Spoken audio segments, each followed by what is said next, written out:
Hello everyone. In this video, we will talk about Time.deltaTime. In many game engines, this quantity is also called time step. And what is this? Why it is used? We will talk all of these concepts in this video. So let's get started.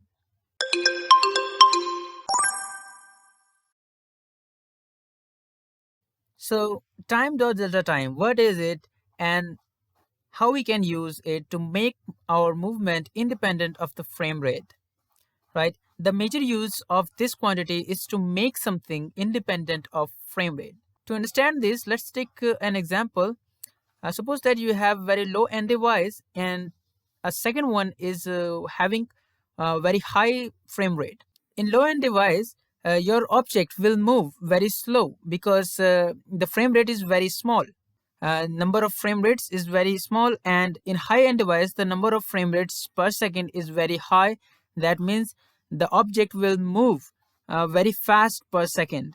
The object will move a long distance per second. That means it will have very great speed with respect to the low end device. How we can make this movement independent of the frame rate, whether it will run on the low end device or high end device? So what is delta time? If you have ever taken a physics class or mathematics class, then you must have heard of that change in time, or sometimes change is called delta, right? This kind of quantity, which is also a change quantity, is sometimes called delta time. The time of delta time is a quantity, a change quantity in time from the previous frame to the current frame in which you are calling the time.delta time, right? So this is a very confusing concept, so we must have to take an example so that you can understand it better, right? So why this time.delta time is used? This is particularly used for making something independent of frame rate. So let's dive into the Unity engine and see how it works and how you can make a movement very smooth, independent of the frame rate. So first of all, let's create a sprite, and this will be square. Let's change this solid color, and then the background will be orange, right? Okay.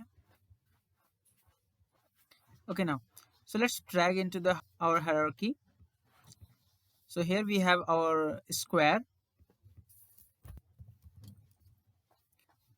Okay, like this. Okay, so here I have very simple scene in which I have just two objects, the main camera and the square, and we will add some velocity to this object, and that velocity or that movement will be independent of the frame rate. So let's add in a script called movement.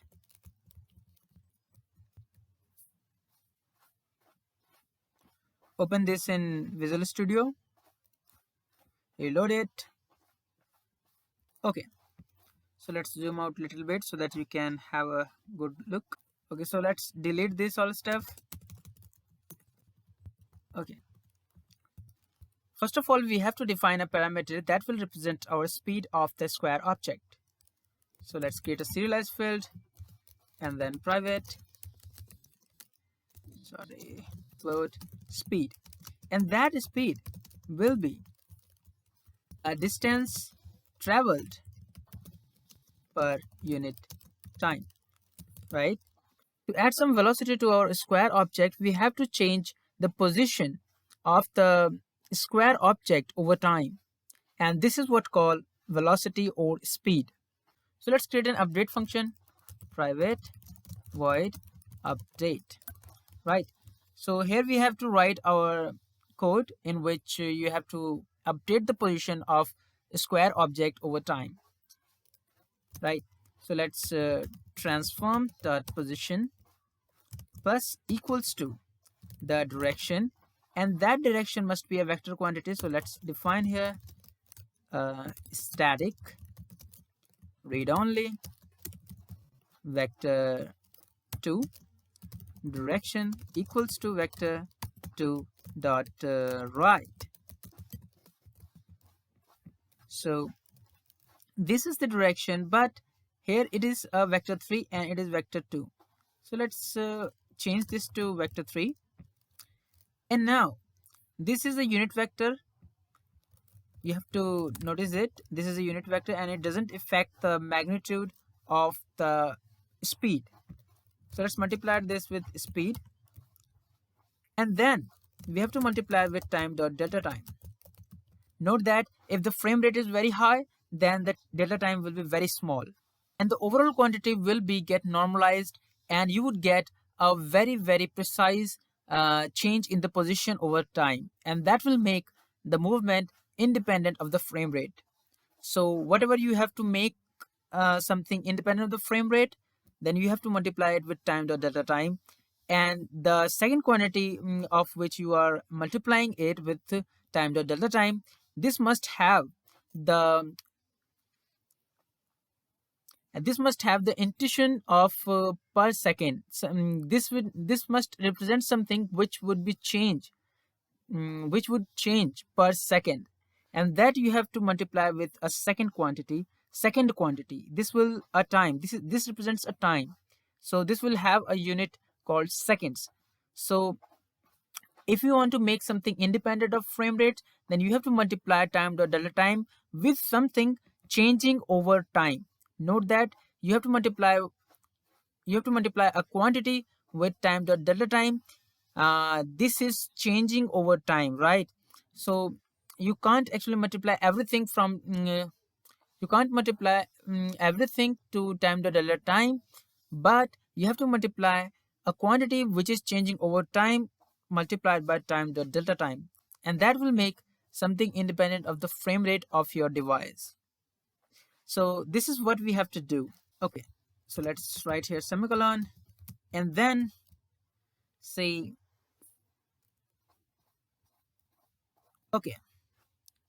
So let's hit play button.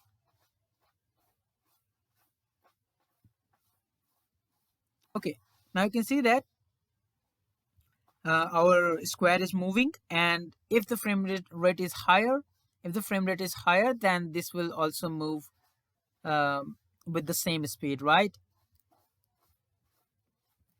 Okay, now the second thing comes in fixed delta time. So what is this fixed delta time? So this is the delta time, or the change in time from the previous frame to this current frame, and this will represent the frames or the update call of fixed update, right? And this will represent a time interval taken between the subsequent fixed update calls, right? For example, let's fixed update. Now you can see by default that time.fixedDeltaTime will have the value 0.02 seconds in the Unity editor, right? And you can also change into the Unity editor. Now you can see that this is moving. So to change the time.fixedDeltaTime, you have to go into the edit and then project settings. So here you have to go for the time. So here you have to go for the time, and then this is called the fixed delta time or the fixed time step, right? So note that delta time and the time step is just the same thing, right? So for example, let's 0.1. Now save this and now hit play. Now you can see that it is something a very jittering thing, and the frame rate is very low, but the velocity or the speed of this square is constant, right? uh, if you take a stopwatch and measure the timing and the distance, and that will be same over the time and between the low frame rate and the high frame rate also.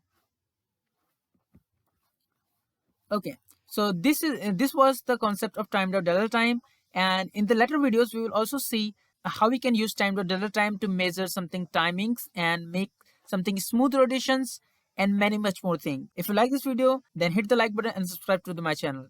Thank you.